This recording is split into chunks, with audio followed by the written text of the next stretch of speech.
All right, hola guys, ¿qué paso? How's everyone doing? This is Hala Pablo. Let's continue to look at Bitcoin. Let's track Bitcoin, man. That's really the only thing that makes sense right now. Like it or not, wherever Bitcoin goes, the market pretty much goes. Most of the alts are all, coupled to its price action. Most every alt, except a few. More and more of them are breaking away, becoming de indexed from Bitcoin's price action. But the vast majority are still linked to it. So if Bitcoin goes down, yeah, there's different dominances. There's Bitcoin dominance, there's altcoin dominance. However, if Bitcoin tanks, then regardless of what your technical analysis says, it's going to go down the tubes. And chances are it's going to also dump along with Bitcoin. So knowing that, I think it's prudent to just track it and keep an eye on it the best we can, and then deal with the alts accordingly as far as buying and selling and swinging. So all of my choices with the alts ultimately are predicated upon Bitcoin's price action. All right, so that needs to be, I need to make that clear, and I think that's the smartest way to trade these markets. And so that said, I have Bitcoin here on two different charts. This we're gonna stay with the older chart, the December 20 to January 21 bull market and bear market of that period. These macro cycles, and then we have today's cycle. This is December, January of 2025, and so that's what this is. We see this reaccumulation range. That was that long consolidation we just broke out of around Trump's election time around here, the November 6th of November, and then the subsequent markup that we see. And now we're seeing a typical a typical occurrence that we see at the tops of these rallies that go more than 50% from a period of consolidation. We see that here. We had this long consolidation that started back in March, and which marked up, as we said, around November, the beginning of November, and it brought us up to this period where we have the top out at the all-time high of 102, 103,000 or whatever that was. Okay, great. And we see the patterns that the peaks and the prices. So we see this crooked top pattern, which is actually it's a well-known Wyckoff schematic that follows the distribution patterns. I have this chart here, this kind of like schematic that you could see the different Wyckoff, some of the different Wyckoff patterns, and we see that this one more than anything resembles what we are getting as an ascending wedge. That would be this here, this ascending wedge, where we have one, two, three, these crooked tops, and these are very prevalent. We see these a lot, more so I think than the others. Of course, we get plenty of double tops and rounded tops. We don't see too many hypodermic tops, and then we do get heads and shoulders, but those are more like on the lower time frame waves of the price action. But like on these macro tops. Oh, and another thing, when I say top, I don't want everyone to freak out. Like, this is the top and it's going to dump now all the way down. And I mean, you know, it could go down deeper than we project. But a top, like this area here, I'm going to decrease this a little bit. This area, at this beginning of this reaccumulation range that we see here, this was a top.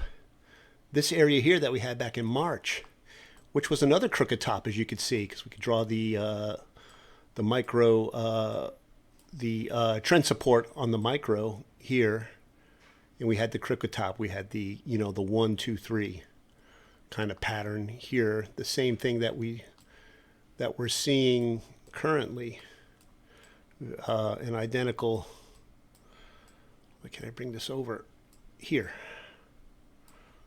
See, where we have this trend support, this micro trend support, that the price on the third bounce falls through the trend support, and then if we kind of, let's say we anchor a VWAP here to where it all started, it breaks through. So this is going to be like the litmus test of what's going to happen is if it goes through this anchored VWAP. We've already broken through the micro trend support, and we did it with volume confirmation in the supply.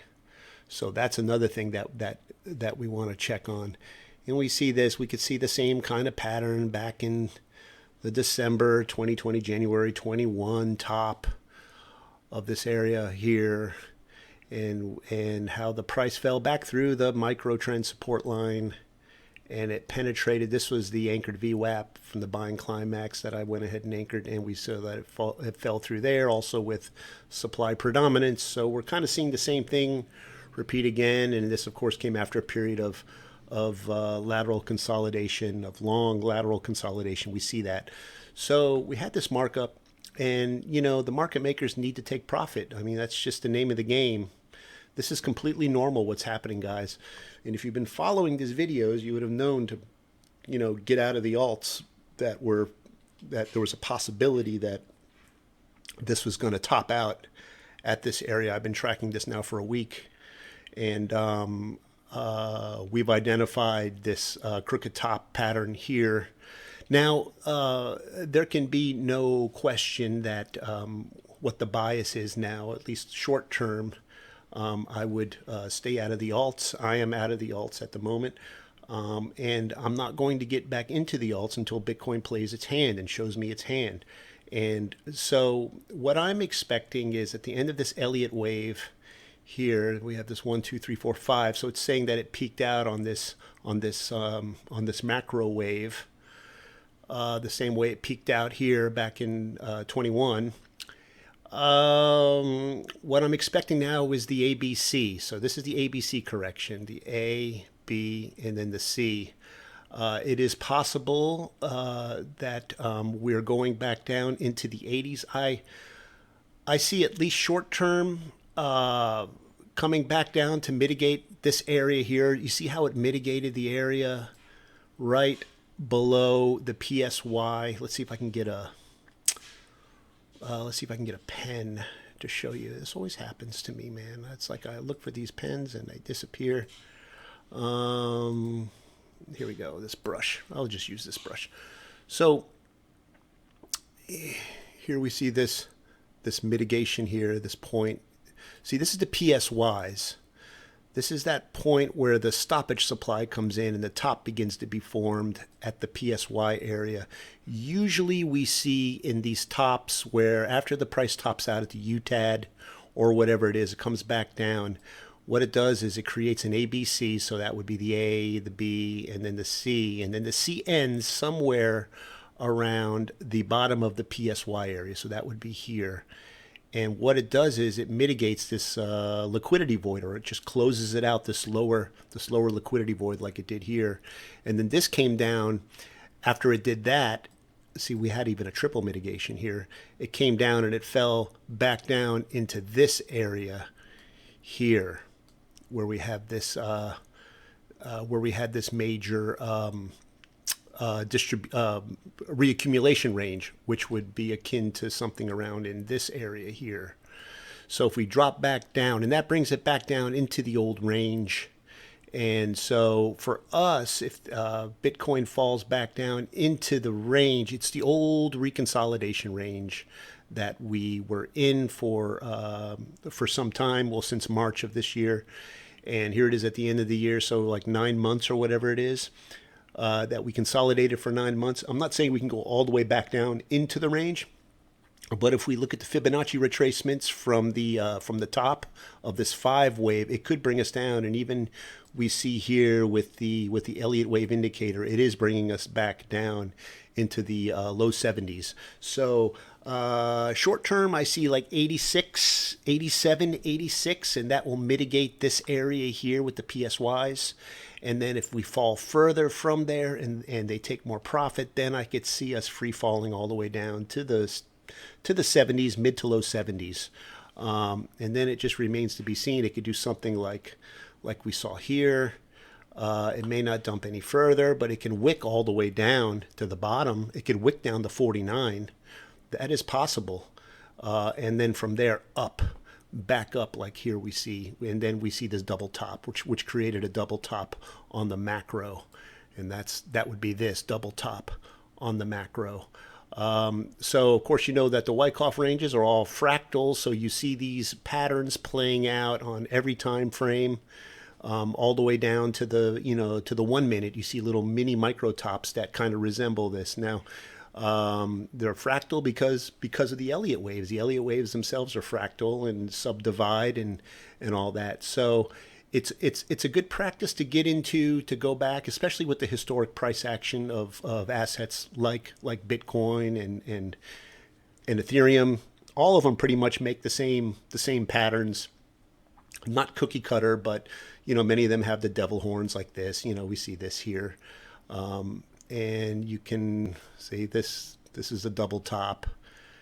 Some of them have the rounded tops, and almost all of them have a micro trend line on the bottom going over the lows, going through the lows, the highs and the lows, forming either a wedge, like indeed this is an ascending wedge, where you see this, for example, this would be like a broadening wedge that is ascending, so which is bearish. We see the wedge here that played out 3 years ago.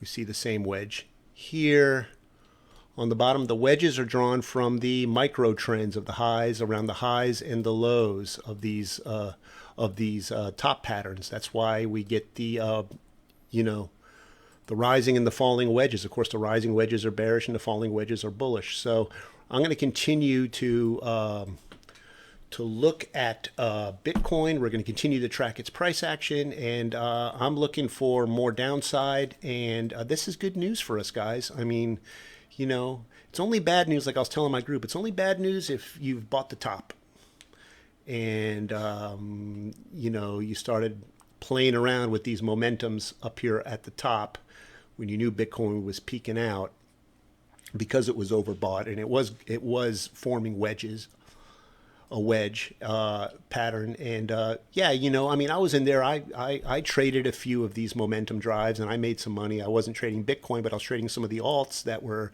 feeding off of that bullish price action. But I knew that it wasn't going to last forever.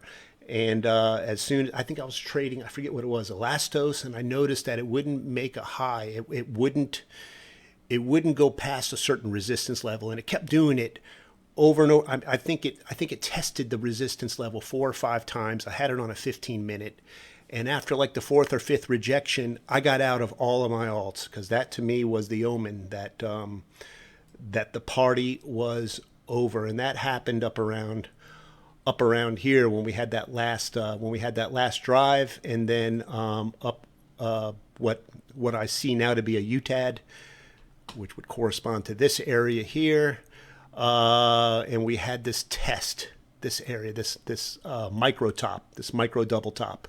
Yeah, this was around the same time as Elastos was being rejected off its resistance, and Bitcoin was forming devil horns on the micro.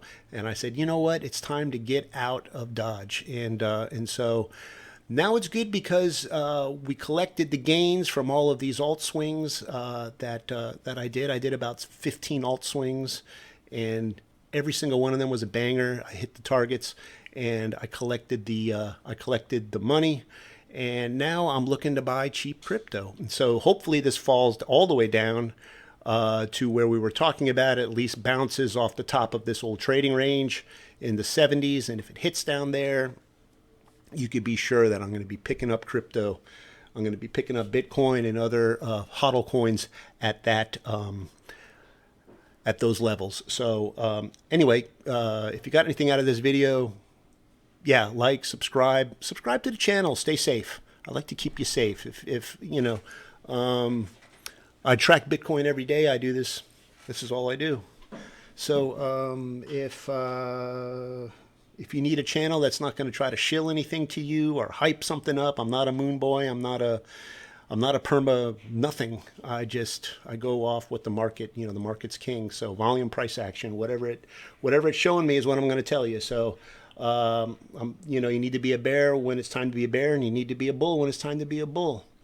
And so yeah, and so that's it. If you get anything out of that, if you like this kind of technical analysis, like, subscribe, and follow these Bitcoin tracking videos. And stay safe in the market, stay prosperous, and we'll talk to you guys real soon. Adios.